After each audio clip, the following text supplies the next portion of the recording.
Hi, I'm Nathaniel Dunnigan. I'm the Danemeyer Fellow at the University of San Diego in the School of Leadership and Education Sciences. I'm also the founder of a project called Aid Child, www.aidchild.org, in Uganda, East Africa.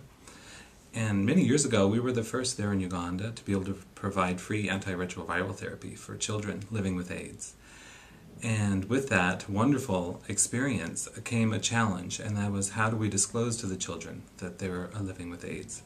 Prior to treatment, when we were just offering hospice care, the issues of disclosure and long-term responsibility were not issues, unfortunately, that we had to consider. But with treatment, we did have this challenge. And so I went into our committee meeting there in Uganda with specific ideas about what disclosure might look like for the children, coming from a place that I thought was pretty obvious. It seemed obvious to me how this would unfold.